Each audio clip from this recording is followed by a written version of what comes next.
Le Real Madrid n'est pas arbitré comme le Barça en Liga. Arda Güler a quitté Madrid contrarié. Fede Valverde, le facteur X du Real. Mbappé en héros, Vinicius en leader, le Real Madrid sort de la crise. Avant de commencer, si c'est la première fois que tu passes ici, je t'invite donc à t'abonner, c'est gratuit, ça prend 2 secondes et ça fait plaisir. Merci beaucoup à toi. Pas de grosse polémique arbitrale à noter en ce début de saison en Espagne, même si le traitement des équipes ne semble pas parfaitement égal.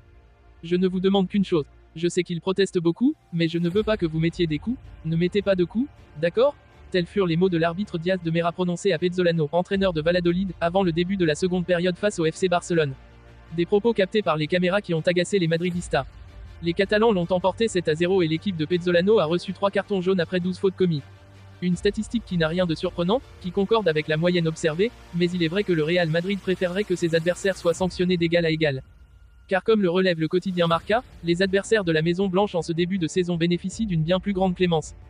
En effet, le Real est l'équipe qui subit le plus de fautes en Liga cette saison, et aussi celle qui provoque le moins de cartons jaunes. Seuls Pablo Maffeo, Mallorca, et Marcos André, Valladolid, ont pris un jaune face au Real cette saison. Au total, l'équipe de Carlo Ancelotti a subi 57 fautes, ce qui signifie que les merengues doivent subir 28,5 fautes avant de voir un carton jaune sorti par l'arbitre. Des statistiques qui tendent à démontrer que le critère arbitral, comme leur sensibilité, diffère entre le Real Madrid et le reste. Le FC Barcelone, l'équipe qui a provoqué le plus de cartons jaunes pour ses adversaires, a un ratio beaucoup plus favorable, 13 cartons jaunes pour 53 fautes subies. En clair, les adversaires du Barça prennent un carton toutes les 4 fautes contre toutes les 28,5 fautes lors des matchs du Real Madrid.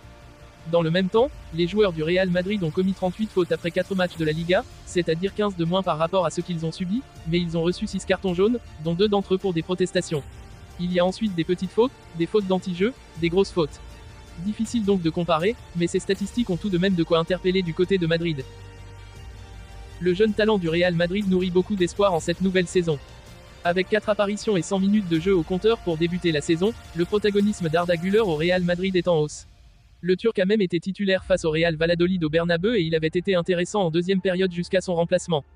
Cette titularisation avait boosté le jeune madrilène, comme le rapporte AS, car il a senti que les opportunités se multipliaient pour lui à Madrid et que son entraîneur récompensait sa patience, son travail et aussi ses bonnes performances dans l'ensemble de ces derniers mois. Real Betis, le coup dur. Toujours selon AS, c'est néanmoins quelque peu contrarié que le madrilène est retourné en Turquie pour cette trêve internationale. En effet, le Turc n'est pas entré en jeu face au Betis dimanche, ce qu'il aurait mal vécu. Il a d'ailleurs très vite rejoint les vestiaires une fois le coup de sifflet final donné. Pour le média espagnol, le fait qu'il ne dispute qu'une vingtaine de minutes face à Las Palmas et aucune minute contre Valladolid est perçu comme une nouvelle régression dans la hiérarchie. Une titularisation de Modric, le capitaine expérimenté de l'équipe, aurait pu se comprendre mais celle de Ceballos fut plus déstabilisante. Brahim et Hendrik sont aussi entrés en jeu, mais pas lui. Calme et patience. Pour autant, à Madrid, personne ne s'inquiète par rapport à la situation. Arda l'était aussi après la Supercoupe d'Europe, ne voulant pas célébrer parce qu'il n'avait pas contribué comme il le voulait à ce succès. Luka Modric puis Carlo Ancelotti avaient su lui redonner le sourire ce soir-là. De la même manière, cette petite frustration du joueur sur le moment devrait être rapidement évacuée. Il va profiter de la trêve internationale pour jouer avec la Turquie et Ancelotti a laissé entendre que le turnover commencera réellement après la trêve. L'entourage du joueur transmet également le même message, la saison vient de commencer et l'heure d'Arda viendra. Bien assez vite d'ailleurs, puisque Ceballos est aussi blessé. Le statut de capitaine appartient hiérarchiquement à Carvajal, Modric et Lucas Vazquez, mais l'Uruguayen n'a pas besoin de ce brassard pour se muer en leader du Real Madrid en ce début de saison. Dans un début de saison marqué par les nombreuses critiques sur le milieu de terrain du Real Madrid, avec les blessures de Camavinga, Bellingham et tout récemment Tchouaméni, un joueur rayonne dans ce secteur de jeu et a commencé la saison comme il a fini la dernière. Le numéro 8 au dos, les cheveux blonds comme l'ancien porteur de ce numéro, Fede devient de plus en plus grand au fil du temps et son importance croît d'autant plus avec le départ à la retraite de Toni Kroos. Sur ce début d'exercice, El Halcón, le faucon en espagnol, a été élu 3 fois homme du match en Liga sur les 4 matchs disputés. Il comptabilise déjà 2 buts et un passe décisive en 5 matchs officiels. Face au Real Betis, Valverde a délivré une passe décisive de grande classe avec une talonnade pour le premier but de Kylian Mbappé. Une passe incroyable, a même déclaré l'international français. L'Uruguayen possède un volume de jeu impressionnant, mais il est aussi capable de marquer de loin, de faire des passes clés, de récupérer des ballons précieux, de casser des lignes par son explosivité, ou encore de donner des longs ballons qui nous rappellent, toute proportion gardée, les transversales de Toni Kroos. Fede Valverde est présent partout sur le terrain, il couvre toutes les zones possibles tant son activité est grande et sa polyvalence importante.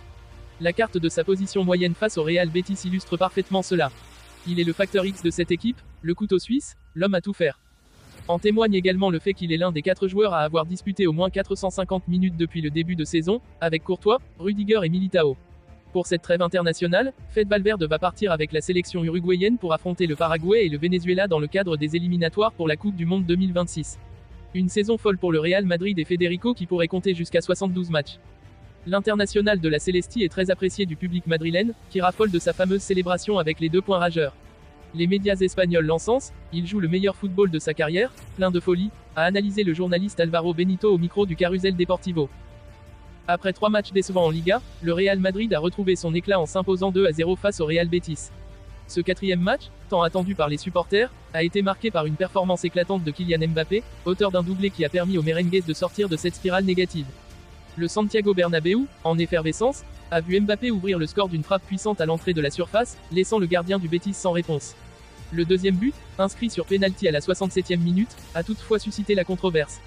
Le pénalty, provoqué par Vinicius Junior après une accélération fulgurante sur l'aile gauche, a été tiré par Mbappé, à la surprise générale, bien que Vinicius soit habituellement le tireur attitré des pénaltys au Real Madrid.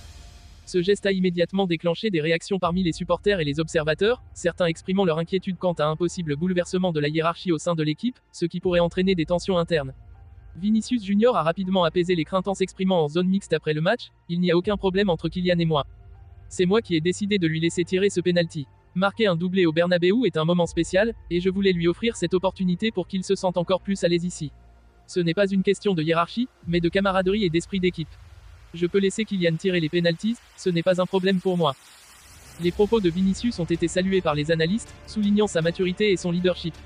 Ce geste d'altruisme a non seulement dissipé les doutes sur une éventuelle rivalité entre les 2 stars, mais a aussi renforcé l'image de Vinicius en tant que leader incontesté du vestiaire madrilène.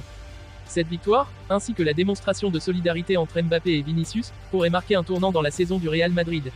Le club, qui aspire à reconquérir le sommet du football espagnol et européen, aborde désormais les prochains matchs avec optimisme. La prestation de Mbappé et l'attitude exemplaire de Vinicius laissent entrevoir un avenir prometteur pour les merengues.